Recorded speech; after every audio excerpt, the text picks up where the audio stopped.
Hello दोस्तों, स्वागत आप सभी का एक बार फिर से आपके अपने YouTube चैनल में। दोस्तों, आज हम चर्चा करने वाले हैं क्लास 10 के अंदर साइंस का जो एक मॉडल पेपर आपके यहाँ पर आ चुका है माध्यमिक शिक्षा बोर्ड राजस्थान 2022-23 की एग्ज़ाम के लिए। दोस्तों, इस वीडियो में मैं आपको सभी प्रश्न को आराम से पेपर का एनालिसिस करवाऊंगा। अगले वीडियो में यदि आप कमेंट में मेरे को ये बताते हैं कि कंप्लीट सॉल्यूशन के साथ में पेपर करवाया जाए तो एक सॉल्यूशन के लिए भी अलग से सेपरेट वीडियो में लेके आने वाला हूं। तो आइए दोस्तों, अब हम देख लेते हैं कंप्लीट पेपर का एनालिसिस किस तरीके के प्रश्न रहने वाले हैं। सबको बता दें कि आपको समय मिलेगा इस पेपर को करने के लिए 3 घंटे और 15 मिनट। आपका पेपर होने वाला है 80 नंबर का, जितना कि आपको पता है। चलो बात कर लेते हैं अब खंड ए के अंदर देखो किस तरीके से रहने वाला है। आपको बता दें, खंड ए के अंदर बहुविकल्पी मतलब ऑप्शनल क्वेश्चन होंगे।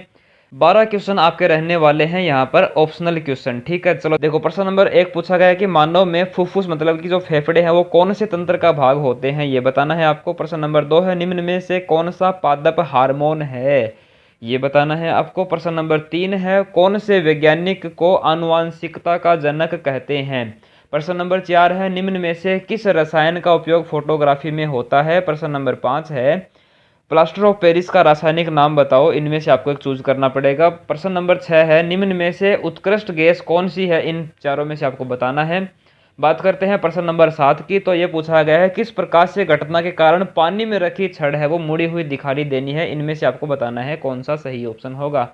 बात कर लेते हैं प्रश्न नंबर 8 की। स्वस्थ नेत्र के किस भाग पर वस्तु का प्रतिबिंब बनता है, इसमें से बताना है कौन से भाग पर आपका प्रतिबिंब बनता है। दृष्टिपटल पर या फिर दृष्टिपटल के सामने, दृष्टिपटल के पीछे, या फिर कोई निश्चित नहीं बनता, जरूरी है ये बताना है आपको। प्रश्न नंबर 9 है विद्युत का ऐसा ही मात्रक क्या होता है, जूल, एम्पियर, वाट या फिर वोल्ट, बताना है आपको। प्रश्न नंबर 10 है निम्न में से कौन नवीकरणीय संसाधन है, सौर ऊर्जा, पेट्रोल, कोयला, प्राकृतिक गैस, कौन सा है। अगला प्रश्न है 11 निम्न में से कौन आहार श्रृंखला का निर्माण करता है, ये या फिर वैसे कौन सा होगा, बताना है आपको। टिहरी बांध कौन सी नदी के ऊपर है, ये बताना है इन चारों में से। प्रश्न नंबर एक बात मैं आपको सीधा बता दूं, पहला प्रश्न 12 नंबर का, ऐसे समझ के चलो। अब बात कर लेते हैं दूसरे प्रश्न की। तो दूसरे प्रश्न के अंदर टोटल मिलाकर के जो रिक्त स्थान बन रहे हैं वो बन रहे हैं 6। तो दूसरा प्रश्न होगा 6 नंबर का हो जाएगा। चलो बात कर लेते हैं दूसरे प्रश्न में पहले की। कार्बन कार्बन एकल बंध युक्त यौगिक खालिस्तान कहलाते हैं, उन यौगिकों को क्या कहते हैं, बताना है आपको। प्रश्न नंबर 2 है परमाणु के किसी कोष में इलेक्ट्रॉन की अधिकतम संख्या को ज्ञात करने का सूत्र कौन सा है, वो लिखना है। प्रश्न नंबर 3 है दो तंत्रिका कोशिका के मध्य खाली स्थान को क्या कहते हैं, वो बताना है। प्रश्न नंबर 4 है ए और बी का नाम बताना है। कोई रासायनिक अभिक्रिया दे रखी है जिसमें कार्बन डाइऑक्साइड जल मिल करके ग्लूकोज और ऑक्सीजन बना रहे हैं, तो यहाँ पर तीर के ऊपर क्या आएगा, ए और बी के जगह पर, बताना है आपको। प्रश्न नंबर 5 के अंदर उपरोक्त चित्र में प्रतीक चिन्ह कौन से अवयव के लिए प्रयुक्त होता है, ये बताना है। प्रश्न नंबर 6 है विद्युत जनित यांत्रिक ऊर्जा को कौन सी ऊर्जा में बदलता है। तो इस प्रकार से प्रश्न नंबर 1 12 नंबर का हो गया, प्रश्न नंबर 2 6 नंबर के हो गया, 18 नंबर कंप्लीट हो गए हैं आपके। प्रश्न नंबर 3 12 क्वेश्चन आने वाले हैं अति लघुरात्मक, जो कि एक नंबर के होने वाले हैं आपके। हो गए 30 नंबर के छोटे क्वेश्चन आएंगे एक नंबर के। ठीक है, एनालिसिस कर रहे हैं, आपको पता होना चाहिए एक नंबर के कितने क्वेश्चन आने वाले हैं। देखो एक छोटे क्वेश्चन के भी यहाँ पर 30 अंक मिल रहे हैं आपको, देख लो आप छोटे प्रश्नों का कितना महत्व है। चलो बात कर लेते हैं प्रश्न नंबर 3 में पहले पे। अवक्षेपण अभिक्रिया से आप क्या समझते हैं, तो 1 या 2 लाइन में आपको परिभाषा इसकी देनी है। प्रश्न नंबर 2 है उदासीन विलयन के पीएच का मान लिखो, ये भी 1 लाइन का उत्तर है। प्रश्न नंबर 3 है मिश्र धातु के 2 उदाहरण लिखने हैं आपको, ये भी एक छोटा ही क्वेश्चन है, 2 उदाहरण। प्रश्न नंबर 4 है मेथेन की इलेक्ट्रॉन बिंदु संरचना, एक चित्र बनाना है बस आपको। ठीक है, इलेक्ट्रॉन बिंदु संरचना मेथेन की। बात करते हैं मेंडलीफ की आवर्त सारणी कि कोई एक कमी लिखो, ये तीसरे में 5वां चल रहा है तो कोई एक कमी आप लिख दोगे। प्रश्न नंबर 6 है तीसरे में छठा है शरीर का संतुलन मस्तिष्क का कौन सा भाग करता है, ठीक है बता देना है। 7वां है नर में पाए जाने वाले लैंगिक हार्मोन का नाम बताओ, बता देना है। प्रश्न नंबर 8 है विद्युत परिपथ में वोल्ट मीटर का कार्य बताना है, बता देना। प्रश्न नंबर 9 है छड़ चुंबक के चारों ओर चुंबकीय क्षेत्र रेखाओं का चित्र बनाओ, बना देना है। प्रश्न नंबर 10 है जीवाश्म ईंधन के 2 उदाहरण। प्रश्न नंबर 11 ओजोन परत का एक लाभ लिखो। प्रश्न नंबर 12 है फ्लेमिंग के वाम हस्त नियम में अंगूठा किस दिशा को व्यक्त करता है, ये बताना है। ठीक है, अब आने वाले हैं आपके खंड बी। खंड बी के अंदर जो भी क्वेश्चन रहेंगे वो 2-2 अंक के रहेंगे। तो देख लो 16 तक क्वेश्चन है, मतलब प्रश्न नंबर 4 से लेकर के 16 तक जो हैं वो आपके 2-2 नंबर के रहने वाले हैं। मतलब 13 क्वेश्चन हो गए, 13 दूनी 26 क्वेश्चन 2-2 नंबर के आने वाले हैं। जल्दी से देख लेते हैं प्रश्न नंबर 4 से। लोहे को जंग से बचाने के कोई 2 तरीके बताने हैं, 2 नंबर का है। प्रश्न नंबर 5 है कार्बन के 2 अपरूपों के नाम लिखने हैं। प्रश्न नंबर 6 में मिसेल की संरचना का चित्र बनाना है। प्रश्न नंबर 7 के अंदर आवर्त सारणी में बाएं से दाएं जाने पर परमाणु त्रिज्या क्यों घटती है ये बताना है। प्रश्न नंबर 8 है अमाशय में पाए जाने वाले अम्ल का नाम व कार्य लिखो। प्रश्न नंबर 9 है प्लेसेंटा किसे कहते हैं और इसका कार्य बताना है। प्रश्न नंबर 10 पुष्प की अनुदैर्ध्य काट का चित्र बनाना है।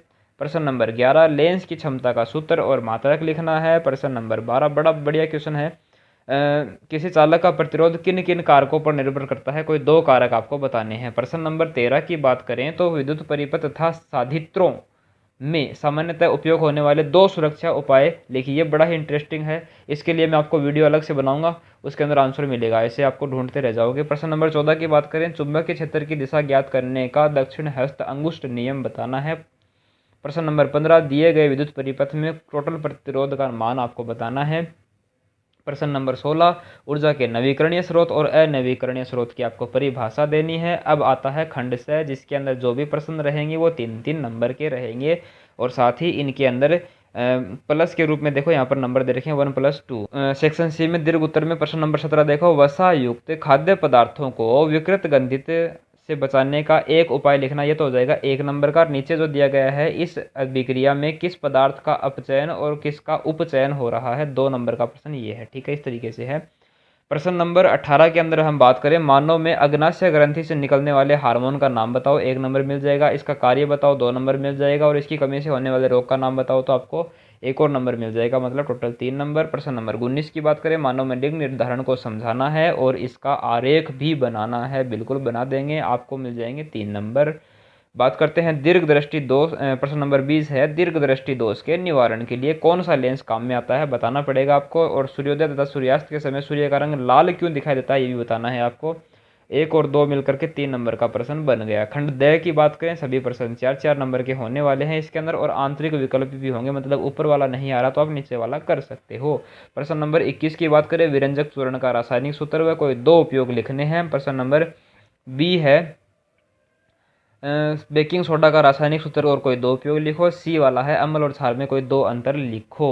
आपको बता दें मैं आपके 10th क्लास की एक वर्कबुक करवा रहा हूं जिसकी प्लेलिस्ट इसी चैनल पर है, उसके अंदर ये वाला जो प्रश्न है ये करवाया हुआ है। साथ में बेकिंग सोडा का रासायनिक सूत्र ये भी बताया हुआ है, विरंजक चूर्ण ये भी बताया हुआ है। मतलब उस बुक को अगर आप कंप्लीट कर लेते हो तो आप बोर्ड पेपर के अंदर अधिकांश क्वेश्चन को कर पाने में सक्षम हो जाओगे।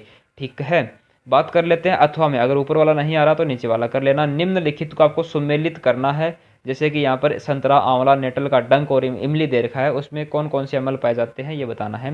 बी है धावन सोडा का रासायनिक सूत्र और उसके 2 उपयोग आपको लिखने हैं। अब बात कर लेते हैं प्रश्न नंबर 22 की। तो मानव में उत्सर्जन किसे कहते हैं और मानव उत्सर्जन तंत्र का नामांकित चित्र बनाओ। इस चैप्टर में से कम 4 डायग्राम मैं आपको बताऊंगा जब वो करवाने वाला हूं, तो वहां पर आप देख लेना, चारों डायग्राम को बनाना सिखाऊंगा, उनमें से एक ज़रूर आने वाला है, ये गारंटी है। मानव में अपोहन या डायलिसिस क्रिया को समझाना है आपको, बिल्कुल समझा देंगे। अगर ऊपर वाला क्वेश्चन नहीं हो रहा तो नीचे वाले ऑप्शन में आप कर सकते हो। मानव में भोजन का पाचन किसे कहते हैं और पाचन तंत्र का नामांकित चित्र बनाइए। और भोजन के पाचन में लार का एक कार्य बताना है, आपको बता दोगे। चलो प्रश्न नंबर हम 23 की बात कर लें। तो प्रश्न नंबर 23 में अवतल दर्पण द्वारा प्रतिबिंब का किरण आरेख बताओ या फिर बनाओ, जबकि वस्तु कहाँ पे होनी चाहिए, फोकस एफ पर और एफ पर स्थित हो। दोस्तों इसके अंदर ना कई बच्चों को टेंशन हो जाती है कि चित्र कैसे बनाएं, इसके लिए भी मैं आपको एकदम शॉर्ट ट्रिक बताने वाला हूँ चैनल के ऊपर, या फिर इसका आंसर तो मैं अलग वीडियो में बताऊंगा ही, लेकिन आपको पूरा चैप्टर एकदम आराम से समझाने वाला हूँ जिसको देखने के बाद में आप आराम से कोई भी चित्र बना पाओगे। प्रश्न नंबर बी है 23 में वास्तविक तथा आभासिक प्रतिबिंब में 2 अंतर आपको बताने हैं। चलो अगला प्रश्न है उत्तल लेंस द्वारा बनने वाले प्रतिबिंब का किरण चित्र बनाना है, जबकि वस्तु कहाँ पे होनी चाहिए, अनंत पे होनी चाहिए। इसी में दूसरा है दर्पण व लेंस में कोई 2 अंतर आपको बताने हैं। ठीक है, तो इस प्रकार से आपका प्रश्न पेपर जो है वो कंप्लीट हुआ। टोटल मिला करके आपके 23 क्वेश्चन थे। 23 के अंदर हमने देखा कि 21, 22 और 23 ऐसे प्रश्न थे जिनके अंदर आंतरिक विकल्प भी थे।